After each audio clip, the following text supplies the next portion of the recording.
This is A Common Pot, stories and recipes of grassroots justice. And today we're joined by Jackie Sofia, our managing producer. Hey, Jackie. Hi, Poorvi. So I wanted to come onto the podcast today just to say a little something before the episode begins. At this point, if you've listened to the past couple stories, you know that strategies for social justice and food recipes share a lot. And one thing we've noticed in particular is that some of the greatest recipes require time and patience. Sometimes while we're cooking, we wonder whether it's worth the time and effort. We can lose our appetites in the process, pouring so much of ourselves into this dish that it just drains us. And we know that many justice defenders around the world right now, they're feeling this way today. People in countries from Myanmar to Argentina and here in the United States, we're watching progress slow down or even stall.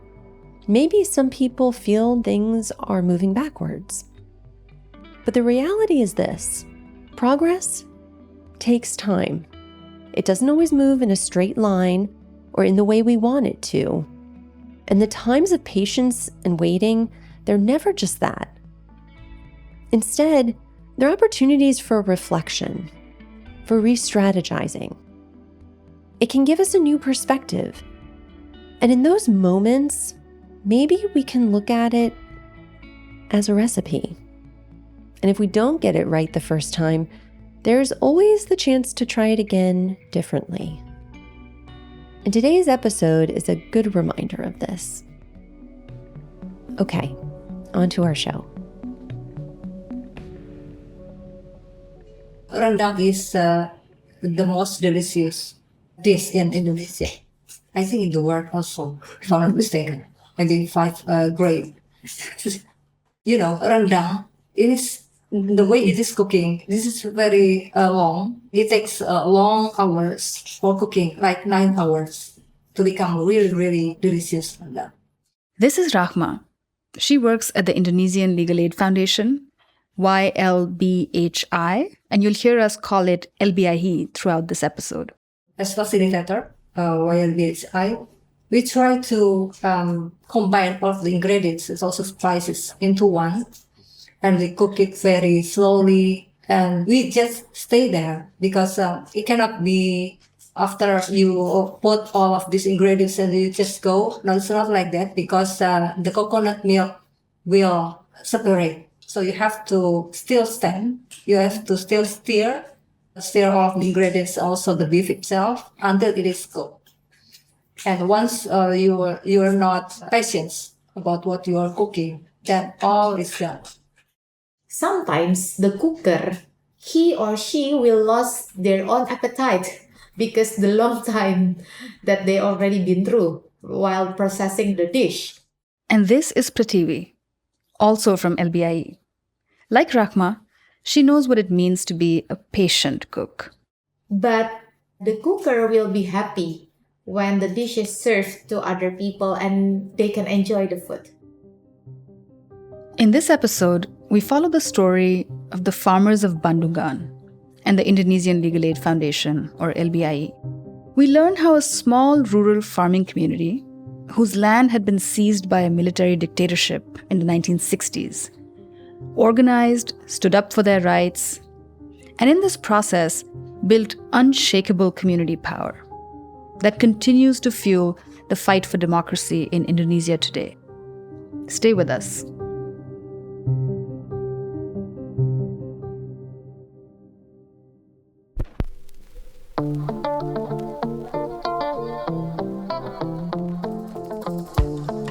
This is A Common Pot, a podcast where we explore stories and recipes for social justice and systems change from around the world.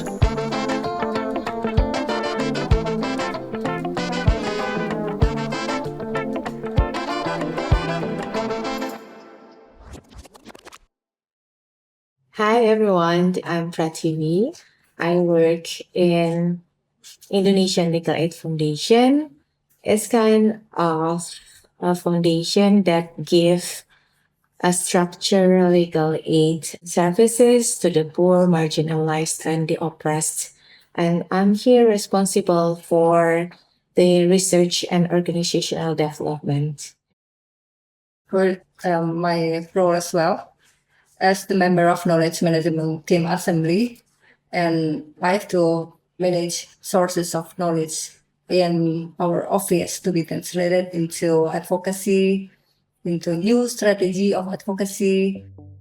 LBIE was established in the midst of a brutal dictatorship. In 1965, a military coup took over the leadership of Indonesia, led by General Suharto. From 1965 until 1998, the Suharto regime was marked by deadly repression, authoritarianism, and corruption. This period of authoritarian rule was coined the New Order. In 1971, following the military coup, LBIE was founded. Back then, not many could have predicted the central role that this organization would play in Indonesian history in terms of struggles for agrarian reform, labor rights, and democracy itself. What we are doing is called as a structural approach. During that time, we start to call our legal aid as a structural legal aid. In basic terms, legal aid is when a lawyer gives legal services to poor clients at either low or no cost to the client. But what LBIE was doing was much more than that. They were providing structural legal aid. In 1970s, we are not the first legal aid organization actually, but our approach really different with other legal aid organizations because we understand the context of the regime at that time. The poor people is not poor because of their laziness. The poor people or the marginalized or the vulnerable community in Indonesia until today, they are being oppressed not because they are poor economically, but also there's a suprastructure that make them under pressure, that make them oppressed, that make them experience the injustice at the grassroots level. The way we do our legal aid is to involve our client, to involve the grassroots, to involve the community. And we call it since the very beginning as the critical legal education. Or nowadays we call it critical legal empowerment or legal empowerment. We believe that the justice, the people will receive the justice if they are empowered and they can raise their own voice and they can fight for their rights. And so LBI's main goal became to transform the superstructure, causing the injustices that people in Indonesia faced. They didn't just want to solve individual cases of injustice at the ground level. They set their eyes on something much bigger: the rule of law and democracy. Since that time, we also try to influence how the government of Indonesia established this democratic state or country. And we are developing our idea or our imagination about how it's supposed to be as democratic state and also the rule of law state. Building democracy is a long and difficult struggle. But LBIE was strategic. First, they recognized that building a vast movement requires decentralization. They established 18 local chapters that were able to respond to the needs of grassroots communities in different parts of Indonesia. This decentralization encouraged leadership and empowerment at the local level. It also safeguarded against the risk of destabilizing the entire movement in one blow. If one organization was shut down by the regime, others could still carry the torch. The regime really oppressed the grassroots movement, the civil society. We, as a legal aid organization, understand that the risk or the attack is also bigger to the civil society organization. And most of the civil society organization is under attack and they are stopped. So at that time, The thought of our former lawyers was how to spread out the risk, actually. This is kind of the strategy of safeguarding for the organization, but also for the movement. So we spread out the risk to other civil society organizations that we established. LBI's second strategy was to create formal institutions at the national level, which would provide more structure to the movement and sustain momentum over the long term. We were creating the civil society organization that support social changes such as Indonesian Corruption Watch, Commission for Missing Persons and Victims of Violence, and also National Law Reform Consortium. And then the most important thing, because the media, the mainstream media, were under the regime control, we also built our own media office. We call it Voice of Human Rights Media Office. And it set LBIE up for what was coming next. In 1996, an economic crisis hit Indonesia. It was a period of economic decline and unrest. And as a student-led movement rose up with the ambition of toppling the dictatorship, LBIE saw this as an opportunity and transformed itself into a hub for the pro-democracy movement. People call it at that time as the Locomotive of Democracy, because our office is the main place to consolidate the civil society movement, the grassroots movement at that time. And in this reform era, from 1998 to today's situation or today's time, we call it as our strategic role. And in this time, we do a lot of intervention on law and policy and also institutions that support democracy and human rights. And we support how to open the public sphere to encourage people participation. In 1998, Indonesia's pro-democracy movement forced Suharto to resign. After 32 years of power, President Suharto finally resigned in a brief and apologetic statement. Before he'd even finished speaking, jubilation erupted at Parliament. As the locomotive of democracy, LBI's decentralized model helped encourage public participation across the country in shaping democracy for the next era, the reform era. With the start of the reform era, victims of Suharto's brutal dictatorship saw an opening, a chance to reclaim their rights. This was especially the case for local farming communities. They wanted to reclaim the land that had been grabbed by Suharto's regime and sold off to corporate entities in the 60s and 70s. And at this time, a community of farmers in the Bandungan province in central Java gathered together, and they decided to take steps to reclaim their own ancestral land.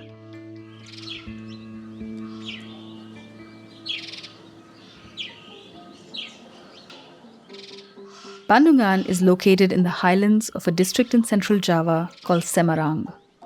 The people of Bandungan have been farmers for generations.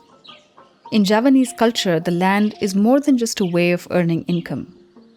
It is woven into the fabric of their very existence. However, according to the government of Indonesia, the land was not theirs. We think that what the land means for them, it means their livelihood and their root of family.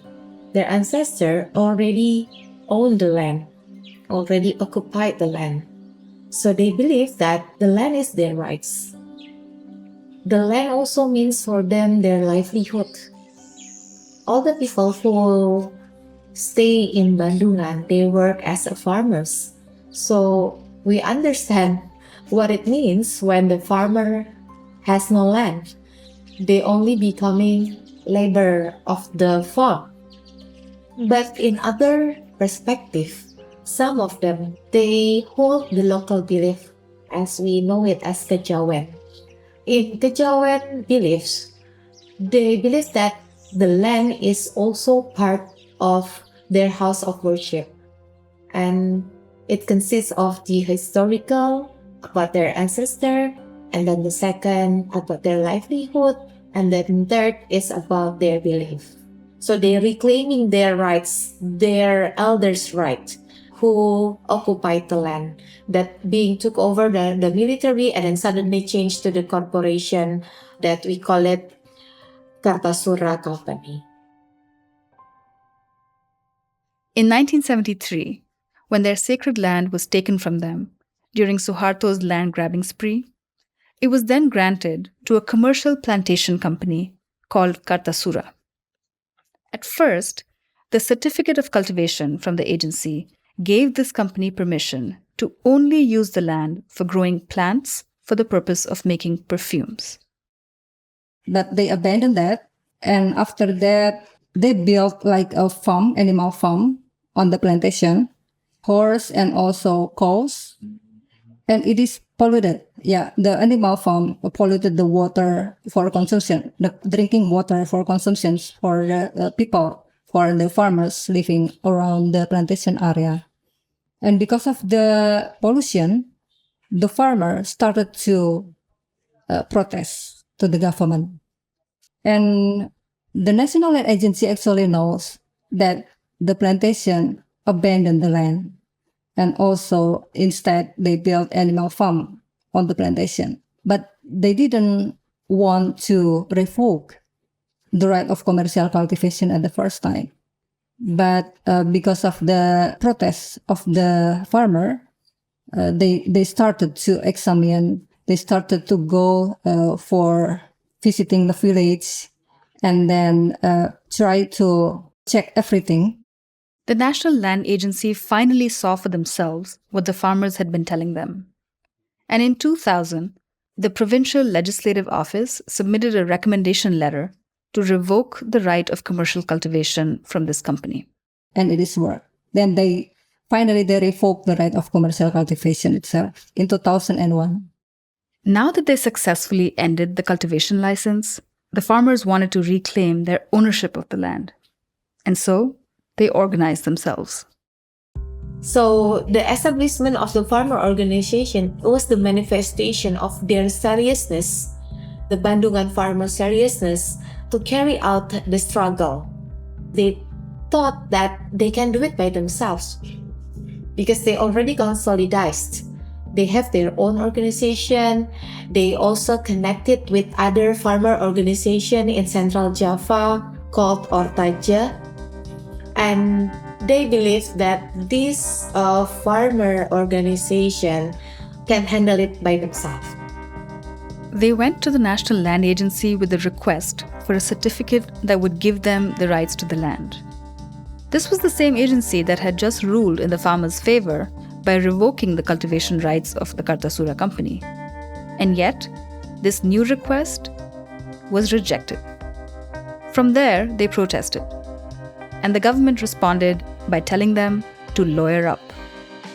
But the government really ensured that the farmer organization will lose this case.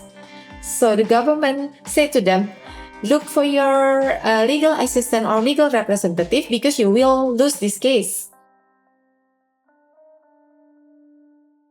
While all of this is going on, one of LBIE's local civil society chapters, the Semarang Legal Aid, was watching. And at the same time, the Semarang Legal Aid wrote a news about the reclaiming action, about the protest of the Bandungan farmer. And then they came to the village to offer legal assistance to the leader of the farmer. But at the time, the Semarang Legal Aid staff, they were rejected by the farmer, by the head of the farmer. Because the farmer said that we don't need your legal assistance. We can do by ourselves. Among the farmers organizing in Bandungan, there was a local leader who emerged, a farmer named Sutrisno. Yes, a very tough character. Many farmers, all of the members of P3TR, the local organization, very respect of this leader. And when he asks the farmer to do A or B or C, they will follow.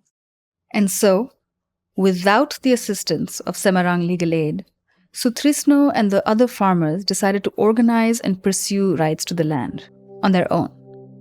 They began to organize and to protest the rejection from the National Land Agency.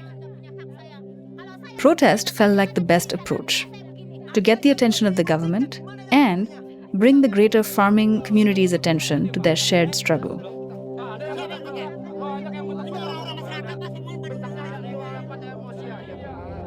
In the midst of their organizing efforts, life continued.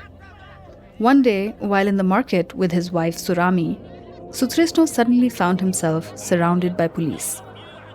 He was taken into custody, leaving his wife alone in the market, not knowing what had happened or where her husband was being taken. Word soon spread back to Surami that her husband and some others had been charged as being criminals of the state. So the community, actually, when it happened, the criminalization happened, the community was shocked because they never thought it will happen to their community. And the important thing that happened at that time, they tried to consolidate. They shocked and they felt afraid, but they're not stopped there. Actually, besides the criminalization, Sutrisno being criminalized at that time, actually what we call it stigmatizing or the black campaign also happened to all the farmers who tried to occupy the land. They stigmatized as a communist. In Indonesia, being marked as a communist invokes memories of a dark history. In 1965, when the Indonesian government was overthrown by the Suharto-led military coup, anyone who opposed the military dictatorship was accused of being a communist. Those accused included union members, intellectuals, ethnic Chinese, and farmers. In addition to land grabs, Suharto's regime directed and carried out the mass murder of approximately 1 million accused communists across Indonesia. From then on, to be called a communist was having a target on your back. Surami also, I think in this Bandungan case, play a really important role. While Sutrisno being jailed by the police, Surami actually quietly, she and some of farmers' wife, actually in silence, they learned how to fight from their husband. For them, it's also mean their knowledge, woman livelihood. They already built their own knowledge on the land, how they work on the land, how they cultivate the land, how they build their culture on the land. So it means not only livelihood, but also means women's knowledge and women's culture. That knowledge, when they cultivate the land, become their power. So when the land taken from them, it means that their knowledge taken from them. The local YLBHI staff of Semarang Legal Aid met at Surami's home and helped strategize about how to fight the case against Sutrisno and the others who had been arrested. This was the beginning of a partnership between the farmers of Bandungan and Semarang Legal Aid. First, they organized a protest, with Semarang Legal Aid providing legal knowledge and support about how to protest within their rights, in a way that would put pressure on the police to release the arrested farmers and avoid others getting arrested in the process. It was Surami who led the charge. She started to organize all of the farmers there to come to the police station, to come to the police office, to protest for the release of the 3 leaders that have been arrested by the police before. And at the same time, also to organize, to consolidate the other farmers that still outside and give support for the 3 leaders at the police office. Because of the protest of the farmer in front of the police office, then the 3 leaders were released. And the protest worked. Semarang Legal Aid provided critical legal education to the community on the criminal cases against the arrested farmers.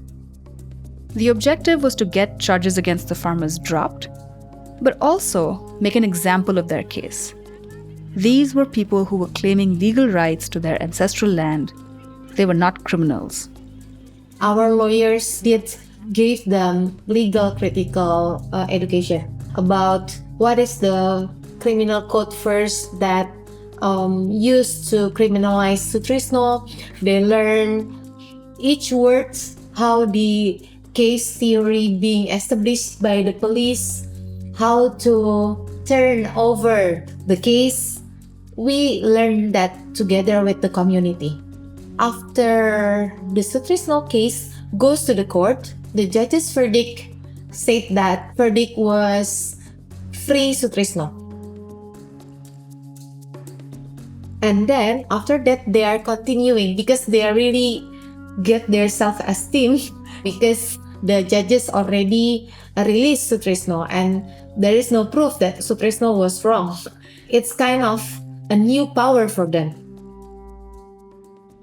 With this newfound confidence, the farmers worked with Semarang Legal Aid to help develop a strategy to fight for a certificate to reclaim rights to the land, made up of two organizing tactics. First, to map the agrarian conflicts throughout Central Java. This would help link the struggles and create connections for peer learning among communities.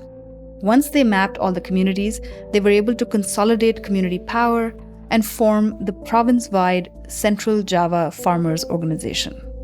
I remember that at that time, the farmers not only fight for their own case, for their own right, they escalate the struggle not only for the land rights, but also push the government to change the agrarian system, the agrarian law.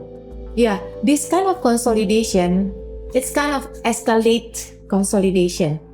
And it gives more power to the local. It's kind of like a cycle, I think. In one side, they try to connect because they feel not strong enough. But when they're connected to other, actually the effect is strengthening them. The second tactic took the form of direct action demonstrations, or protests. The farmers' strength was their people power, their ability to organize. But they were missing a key ingredient. They already have the people power by the consolidation of farmers' organization. They have a good knowledge how to do the movement. They also realize about their basis rights about the lands. It's a historical basis. But then they should know how the law itself work. So our Semarang local chapter fill that gap. So we give legal empowerment to them. At the same time, some of the farmers being criminalized. At that situation, critical situation, our lawyers play an important role to give them a legal assistance. Not in the core cases of the land cases, but in other cases of criminal case. We taught them how the criminal law work on this case. Not only the land reform law or agrarian law work on this case, but also the criminal or penal code, how it works in building successful social movement or people movement. It cannot only works in one sphere, like only the people power, but the legal power also can complete the movement or the power to fight for the rights of the people. Years passed as the farmers worked with Semarang Legal Aid. The case ended up going to the administrative court system, where Semarang Legal Aid had to take a role in assisting the farmers as well. But finally, in 2021, the Supreme Court that said that the National Land Agency was right, and the land finally can be redistributed to the farmers in 2021. Today, with support from the Grassroots Justice Network, LBIE is taking their experience of combining the power of law and the power of people in the struggle of the Bandungan farmers and finding ways to apply that model to other struggles for justice.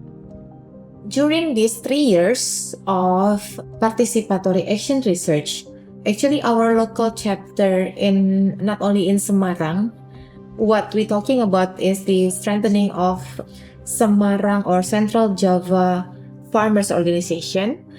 But nowadays, they are escalating the consolidation to other provincial level in East Java. So they're still on the progress of fighting to change the agrarian law this time. LBIE's effort to continue building a just and democratic Indonesia go beyond the regional level. Nationally, they are finding common ground between different struggles for justice. Students, labor, farmers, fisher people, and they're advancing the movement by building what they call the People's Tribunal.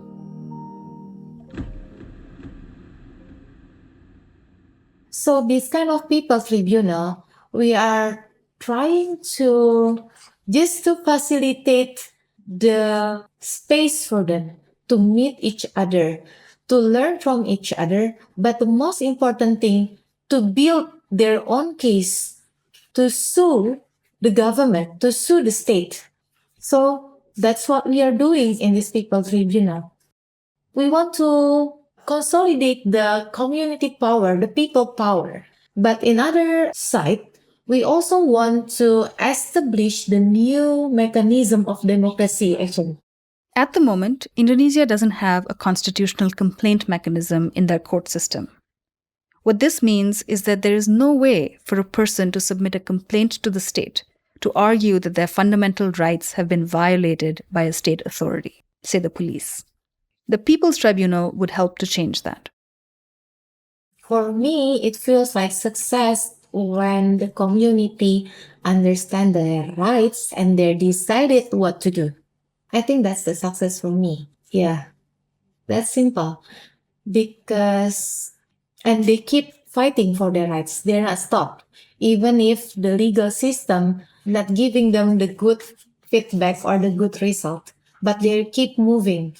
Or it feels like success when the community can cross beyond borders to support the wider movement. LBIE has learned that building community power is the key to changing law in Indonesia and successfully building a stronger democracy. First of all, we use the legal empowerment. We organize the people so they know the law, they can use the law. And on the other side, we also cannot hide from the legal action. We use that as a strategic litigation. If the farmer has been criminalized, then the legal action should be taken. LBIE believes that law and organizing must go hand in hand, and that institutions can help cement incremental wins into place. People can drop in and out of a movement, but institutions provide a structure that can sustain movements in the long term. And while that is true, they are also grappling with the complexity of institution building and the risk of losing sight of what's at the heart of the struggle. We must be really careful so that the organization or the organization form does not fall into rigid institutionalization, because it can eliminate the movement itself. So it sounds like paradox. The movement of the farmers is really radical.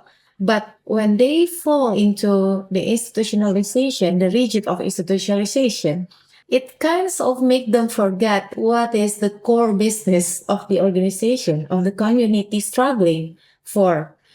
It's kind of status quo, the status quo of the movement.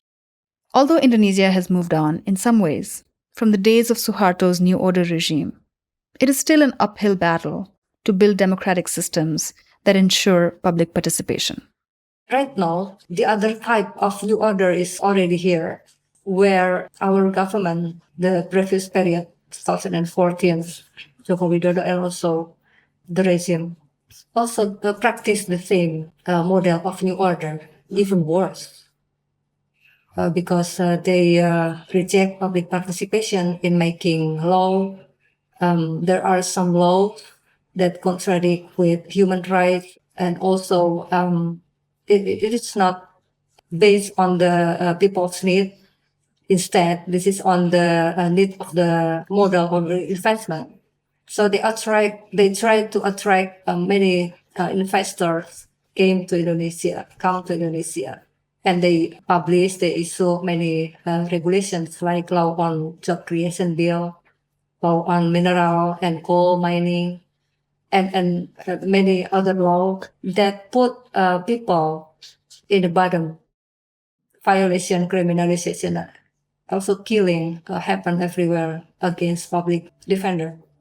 So we see that public expression through gathering demonstrations. So we see that the decline of the democracy still ongoing until now. There's also the question of what happens as a younger generation comes into the picture, and what that looks like for the future of community power in Indonesia. I see that this is sometimes worrying because not only in Bandung but also for other cases that the youth mostly they don't want to become a farmer. And if they don't want to become a farmer, who is the next to continue their fight, to continue their struggle for the land? I also see from from YLBHI, this is the big challenge. If we fail to transfer knowledge from us to our junior, how it will become? As new generations come up, movements must find ways to evolve and change, all while ensuring that people are continuing to absorb and carry on the knowledge that has been passed down. And after more than 20 years of fighting, although the farmers of Bandungan have the rights to their land now, farmers across Indonesia are still struggling to reclaim what was lost more than 60 years ago. To Rakhma, it is like the Indonesian recipe of Rendang. And this is, I describe how the community organization to legal empowerment, how advocacy that conducted by YLBHI, and also involved of the farmer and also community look like. So if we seriously put all of the ingredients, they have critical awareness already with different degrees. The low awareness, the critical awareness, and then medium and also advanced. How we can manage all of the three to be together. How can we put the leader of the community to be a good leader, and how we as a facilitator have knowledge and also skill, informations, good communication and many things. And the last, we will get a very, very delicious rendang. So I mean, like, maybe we don't eat the dishes. We don't, in our generation, maybe we don't see the result, but we can see when in another time, in another generation, they can feel the result of our struggle. So it's a kind of marathon run. You need a long energy and a long endurance and resilience. So make sure you can also have a power to eat the dishes, so you can continue the delicious and the nutritious dishes. I think that's from me. Thank you.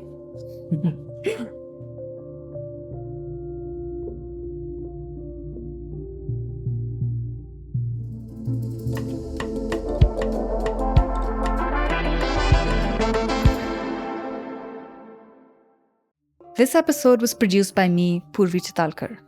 Our managing producer is Jackie Sofia. Audio engineering and sound design by Mohammad Kraizat.